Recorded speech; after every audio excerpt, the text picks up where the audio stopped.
What's up people, this is me Chinmay. Welcome back to the channel, and I am extremely sorry for not uploading videos consistently on the channel because I was busy with some school work and assignments to complete. So I am extremely sorry for it.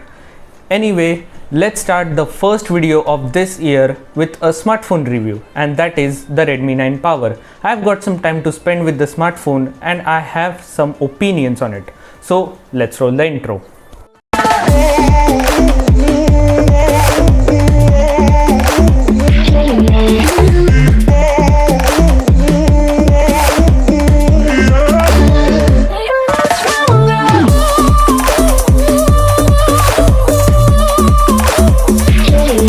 Let's talk about design and build quality. The smartphone is completely made of plastic or polycarbonate, but it looks attractive. It is offered in bunch of poppy colors which make it look better.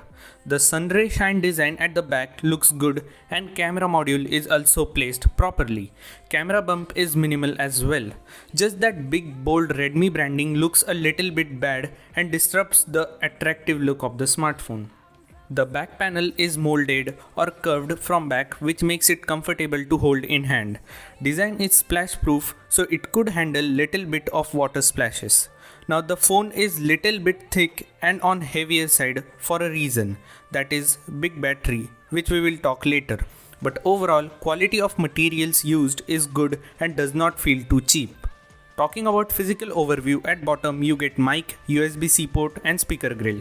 On right there is power button with fingerprint scanner and volume rockers. At top there is headphone jack, IR blaster and some speaker holes, and on left there is SIM tray. Fingerprint scanner is placed on power button and it is placed at good reach. It is accurate but feels a little bit slow, maybe due to MIUI animation. Surprisingly, this phone gets dual speakers and they sound clear, but loudness could have been better. But for this price, it's acceptable.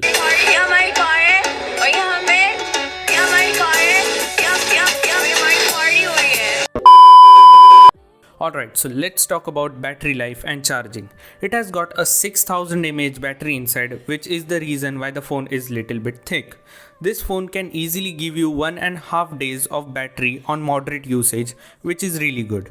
Talking about charging, now inside box you get a 22.5 watt charger, but it supports 18 watt charging, which is weird I guess. Anyway, it easily takes 2.5 to 3 hours to charge the phone from 20% to 100%, which is a little long but accepted. Let's talk about display for a bit. First, the bezels are thin and you get a water drop notch, which looks a little bit old, but it's small and manageable. Chin is also moderate. Now it has a 6.53 inches Full HD IPS LCD display, and the brightness of the display indoors is good, but in terms of outdoor visibility it could have been better. The display feels a little bit dull, but it's manageable I guess. The quality of the panel is actually good. Colors are shown up well, saturation is also on point, and to top it off, it has Widevine L1 certification, which is always appreciated. So overall, display on this smartphone is really good for the price. Let's talk about cameras. It has a 48 megapixel main, 8 megapixel ultra wide and 2 megapixel macro and depth sensors. Picture from the main camera turned out actually good. Colors are not too boosted and managed properly, but dynamic range is not managed so well, but it's okay for the price. It manages highlights and shadows pretty well, so no major complaints, and that 48 megapixel does its work properly. Pictures clicked are well detailed. Ultra wide angle camera also clicks decent images with not so good dynamic range, though there is no major color shift between main and ultra wide camera, which is really good. Night mode images also turned out to be good, but nothing extraordinary. To get some best nighttime images, use Google Camera. Front camera is of 8 megapixel and it clicks decent images. Just it makes the sky blown out and smooths out the skin tones. Again, Google Camera recommended here as well. So overall, the camera experience with the phone is good for the price. Okay, so finally let's talk about the performance of the device.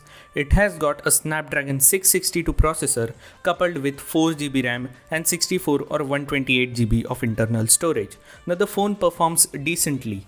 means there are frequent UI stutters while scrolling and it takes a little longer to open a heavy application. But surprisingly, gaming performance on this device is good. Light games are played smoothly. I have also heard that it can play heavy games like COD on high settings. I did not got a lot of time to play this much heavy games on the smartphone, but a lot of people or internet are talking about it.